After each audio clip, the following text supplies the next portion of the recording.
has been quite a while speaking with you. Good afternoon. How are you? I'm fine. Please introduce yourself for the benefit of our viewers. Well, my name is Nelson Ine. I work with GTI Asset Management and Trust Limited, a subsidiary of the GTI Group, and I'm the Executive Director in charge of the sports assets for GTI Assets Management and Trust Limited.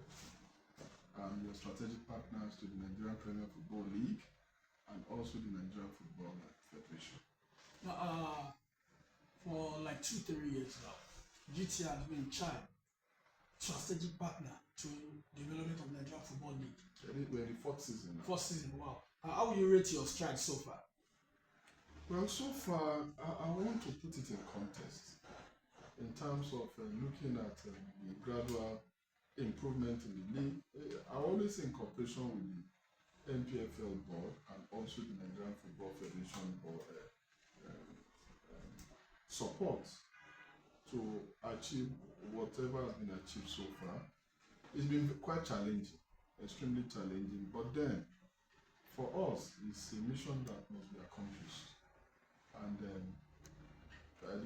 state at which we started with the league and where it is today, we have made some progress, but I must confess that we still have a lot of grounds to cover to get to that level where Nigerians will be very comfortable with what the league is offering and every stakeholder is happy.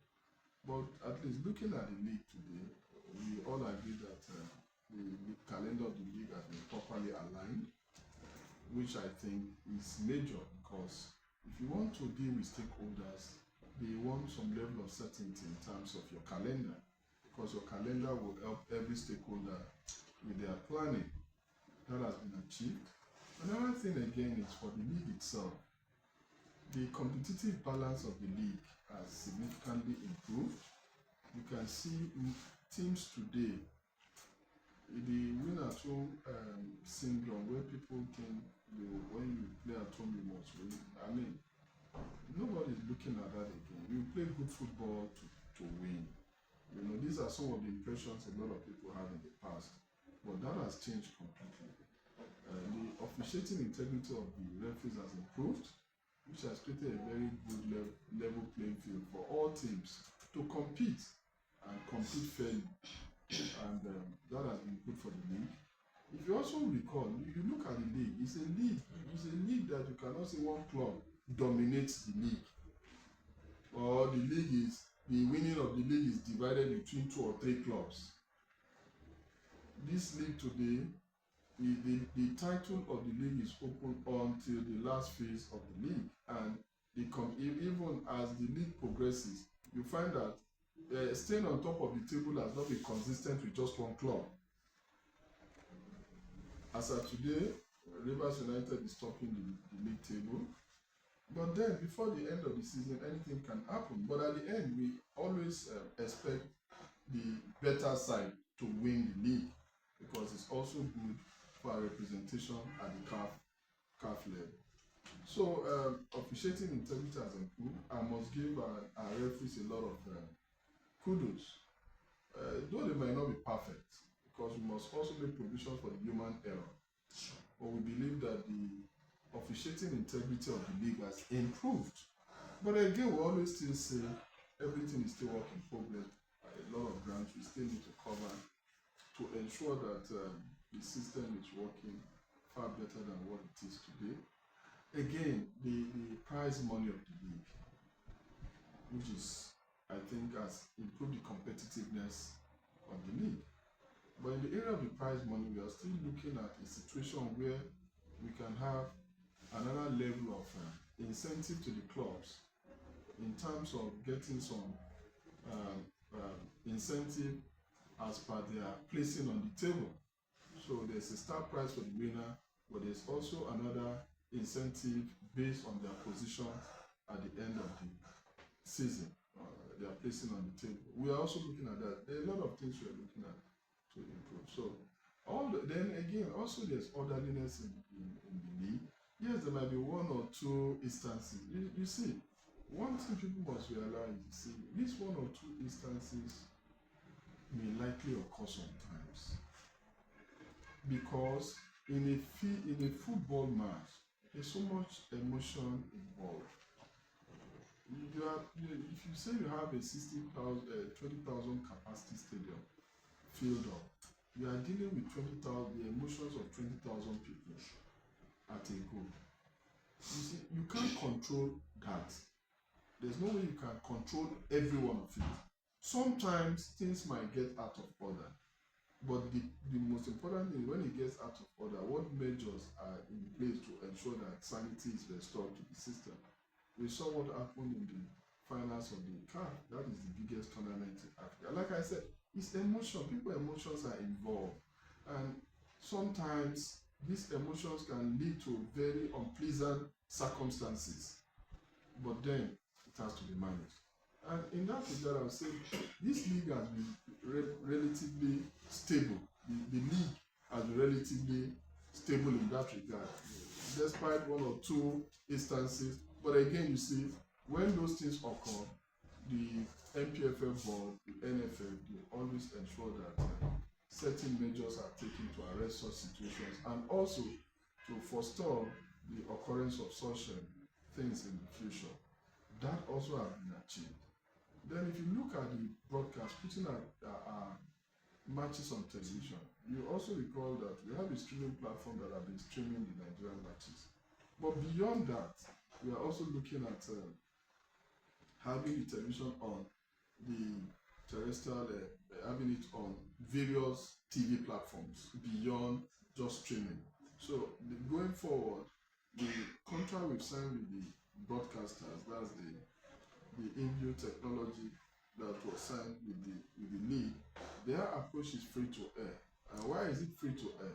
It's to ensure that everyone, locally and internationally, have the access to watch the Nigerian Premier League on various platforms, either through the OTT platform, through the pay TV platform, whatever platform that. So that will also increase the level of viewership and other levels of engagement with the league. That is on ground. We used to have Star Times pulled out, but we have a new partner today.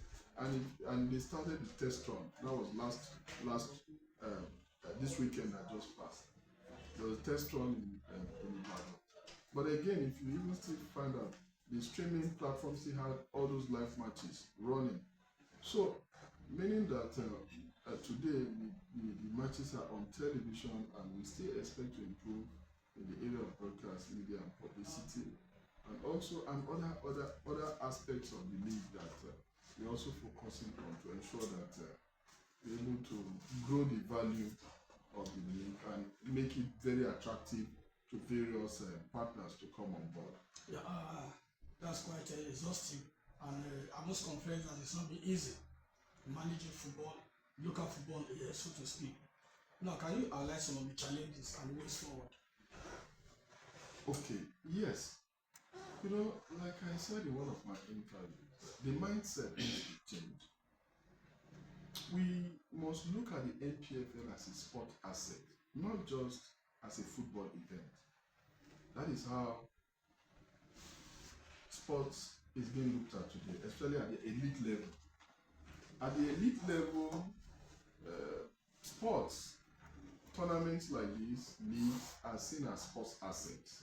Why? Because they have capacity to generate revenue, because it's a platform that attracts a lot of people.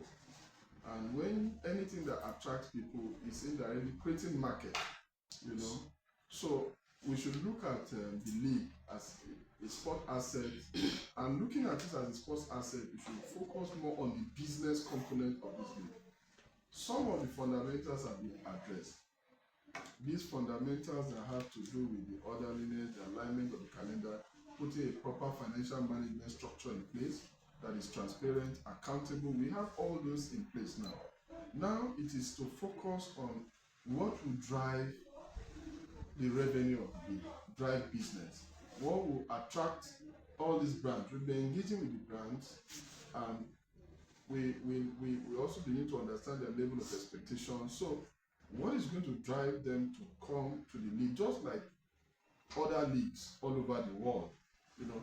So we are focusing on those areas now, areas of traction to corporate partners to partner with the league, because the growing of the league is a collective thing. It's not an individual thing. One single entity, like I always mention, cannot grow a league. It's a collective effort. So we need the brands to come on board. But at the same time, we also will want to meet them at their level of expectation. So the kind of engagement we intend having with them is a value exchange engagement. Okay, they are coming to the league to offer value to the league in return for value. So that's the way, just like every other league, the way they run. So those are the areas we are focusing on. And it cuts across. It cuts across various stakeholders, and the responsibility is a shared responsibility across all stakeholders, meaning that the clubs have their role to play beyond just playing matches on the field. The board has some role to play, the strategic partners, the NFF, all of us, and even the corporate Nigeria, the various brands, we all have our collective roles to play in building this asset.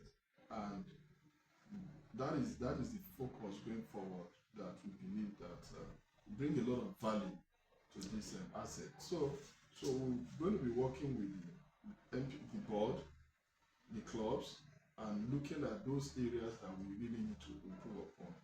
Areas like having a proper, effective broadcast media solution, areas like having proper, effective data management and commercialization solution, areas of looking at also the clubs doing a lot on their own part, because at the end of the day, it is the collective contributions of everybody's effort that grows the asset. So we are looking at all those areas, improvement in areas, even in terms of technology, in terms of infrastructures that we still need to embark upon.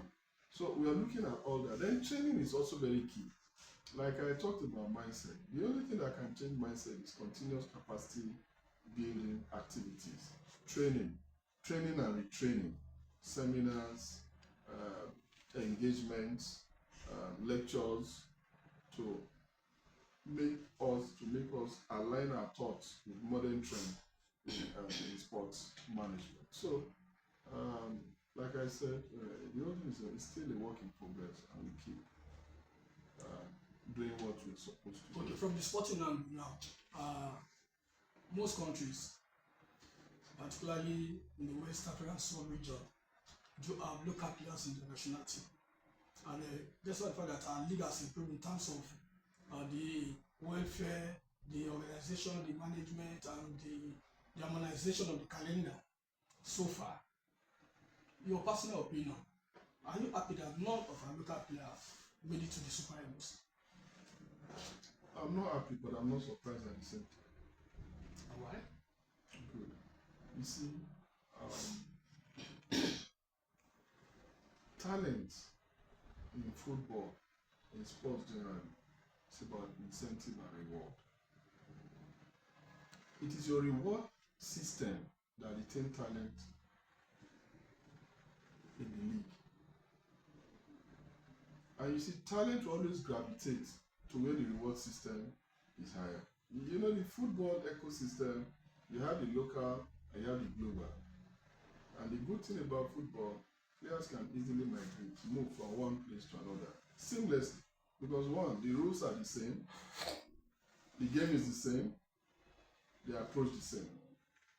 It's easy for a player to leave the local league today, resume in another league tomorrow, and is playing. I always remember, this brings me to the experience with Kanu, Nwankwo, and Finidi George. They left the local league, moved to the club in Holland, Ajax. That same season, the following season, they won the Champions League. Now, as at that time, the reward system locally was relatively okay. So many of the talents were retained back home. many in the local league. And then if you even look at the national team then, the composition of the foreign base was not more than the local base in the league. Now, if you discover a talent in the local league today, let's say you discover a talent this season, the chance of keeping that talent the following season is very slim. Because, like I said, talent will always move to where the reward system is. That's the traction.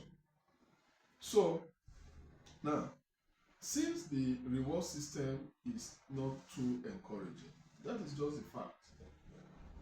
The ability to retain talent in the local league is very low. And if that is the case, that means most of your talent are likely to come from outside. Now, if you look at even that team, not all those players we call foreign base were born outside Nigeria. Many of them were born in Nigeria, started their football career in Nigeria, maybe at academy level, and from there they were discovered, and because of the reward system, they were attracted outside. And moreover, we must realize something about sports. It has a very short career, and the risk factor is very, very high. In the course of playing, you will sustain injuries that will just end the football career. And under that circumstances, there's this need, there's this urge for players that are talented to quickly want to migrate to where their talent can be adequately rewarded because of this short span career we are talking about. So all this come into play, and these are also areas we are looking at to ensure that our league should improve, generate good revenue both at the league and the club level, to a level where some of these talents can be retained back home. And if you look at this talent, do I call it brain drain or talent drain? It's not peculiar to only football. It's not peculiar to only football. A lot of our professions locally are having that kind of problem today. A lot. And if I want to look at the music industry, for example, you agree with me that many of the talents, maybe the bulk of them, only outside the country. You know, though some are still retained. So, given that scenario, the national team is a place for the best legs, the best talent, irrespective of where they are. Every coach wants the best player to win the tournament. The country wants to put their best player forward. So it also shows that we still have a lot to do with the local league in terms of improving the standard of the league, revenue generation, to be able to retain some of this talent back home.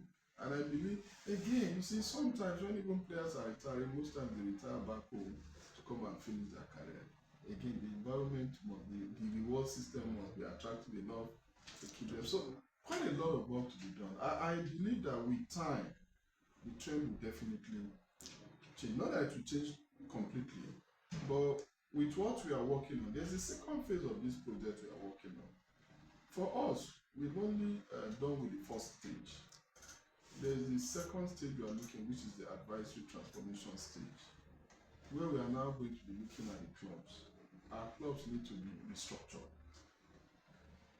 you know, because even what you have just mentioned is also affecting our performance at the continental level. When clubs go out to compete, you know, it unlike before. In those days, we have our clubs get to finals, win the CAF champions, win the CAF Cup, you know. Even when they don't win, they get to quarterfinals, semi-finals. Even have situation where two Nigerian clubs will get up to semi-finals, you know. Yes, so and that era, we need to see how we develop our league, our football, to still go back to that era. Yes, not everybody will go out, but at least the local league should be able to retain some talents that should be good enough to play for the national team. You recall that in 2013, I think the bulk of those players were in the local team, the first 11. I hope I'm correct. Yeah. That was 2013. And coincidentally, the various times we've won the Nations Cup, most of the players, I don't know, but as far back 2013 year, it was the same story, you know. So, and we still believe that yes, the foreign base are very good, but we still believe that when we take our league to a certain level, if you have 11 players on the field, but 3 or 4 of them can be from the local league. GTI. How will you describe GTI's involvement in Nigerian football? It is unique, your partnership with the NPFL and the NFF, and we know the peculiar challenges in our own football ecosystem. GTI's involvement, how will you describe it? And how will you rate yourself on the scale of 100? It's a GTI football involvement with Nigerian football. So many people sometimes they wonder, and that's a question, that's a recurring question. GTI does not see like the strategic partnership with partner. GTI has an asset management company. For us, the league is an asset, it's a sports asset. Even our involvement with the NFL, we also see that as also a sport asset. So GTI is looking at the sports ecosystem as an ecosystem that the country needs to focus on. And GTI is taking the lead as an investment banking outfit to look at that same sector, because there's quite a lot that can be done in that sector. GTI, we believe that our involvement in that sector is to build the football economy, to transform that sector significantly. Why? Because the Nigerian ecosystem has all the elements to drive that sector. What are the elements? We have the youth population to drive that system. We have the talent to drive that system.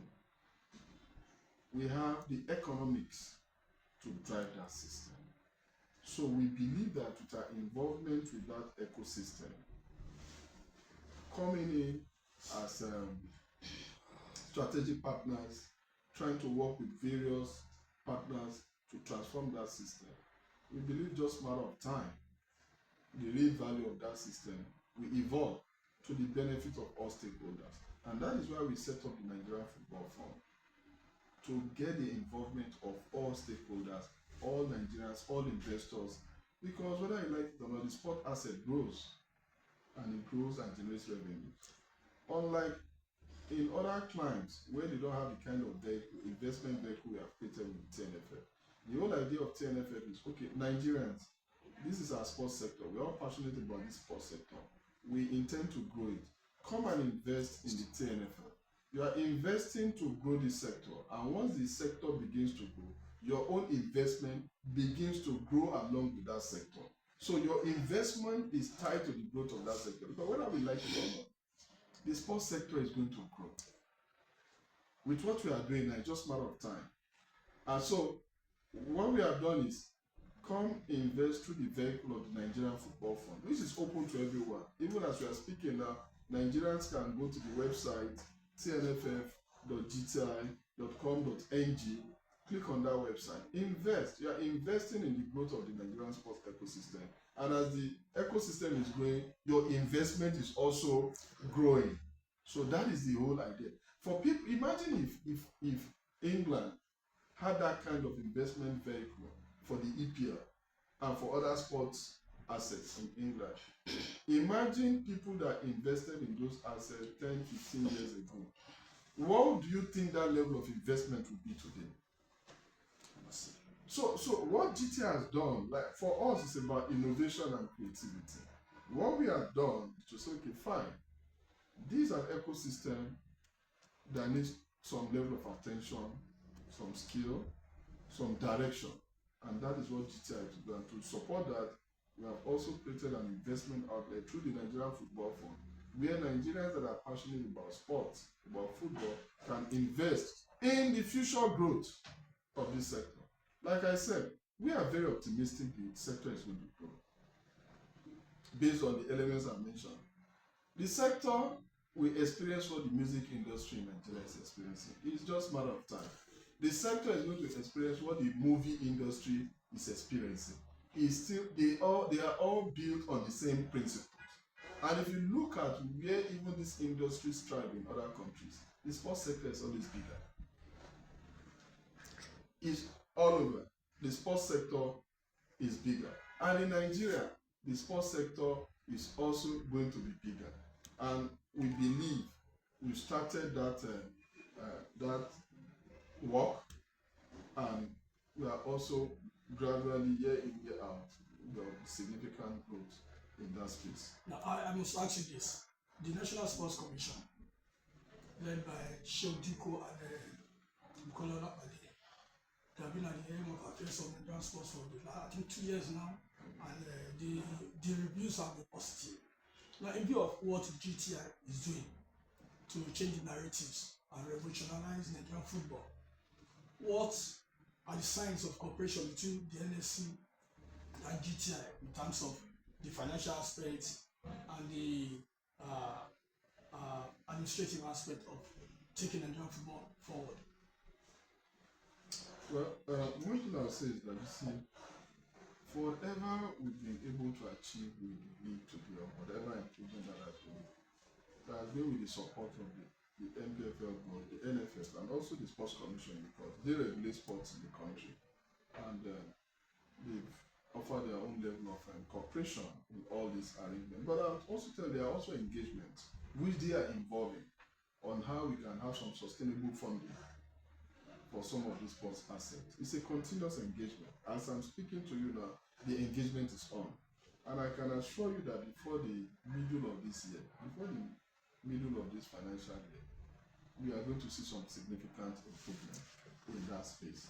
But I'll tell you this, we've enjoyed the cooperation of all of them, and we all are working towards the same thing. We're all working towards the same thing.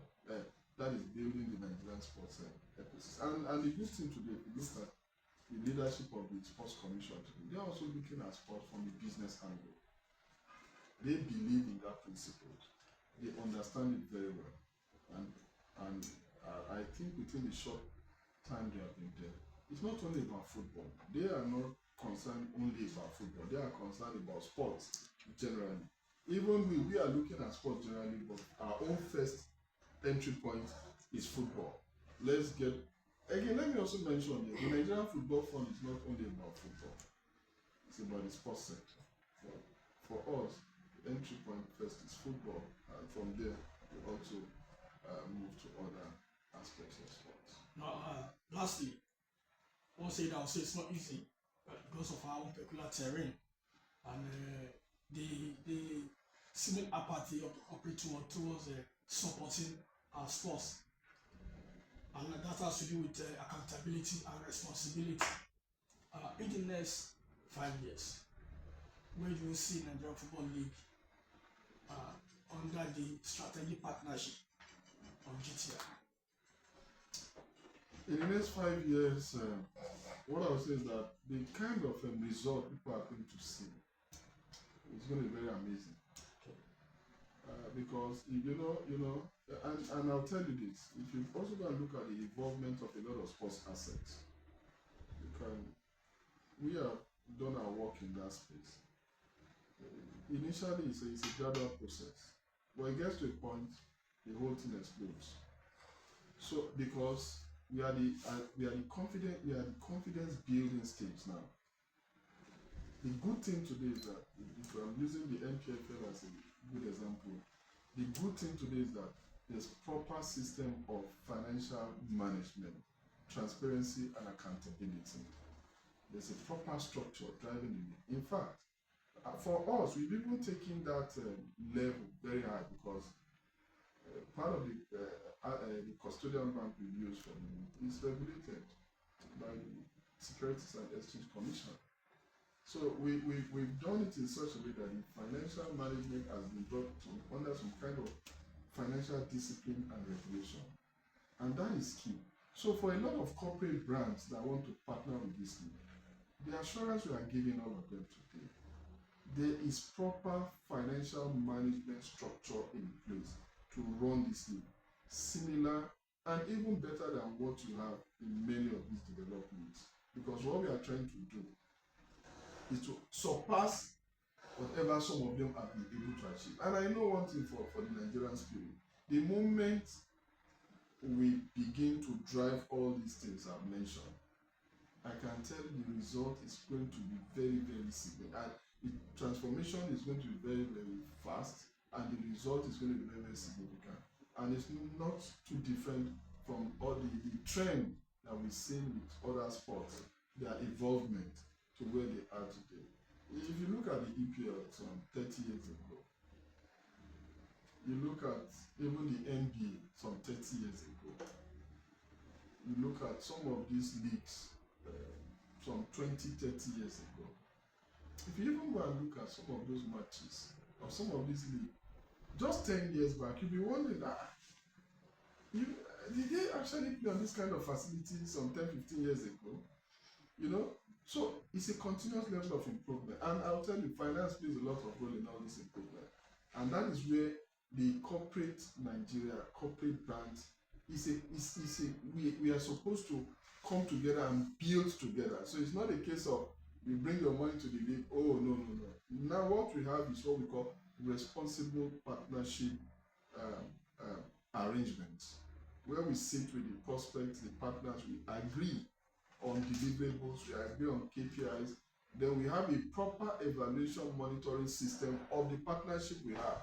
So at the end of the day, everybody is getting value. For every one kobo that is invested, there's proper returns on that investment, whether it's qualitative returns or quantitative returns, but there's proper returns on investment.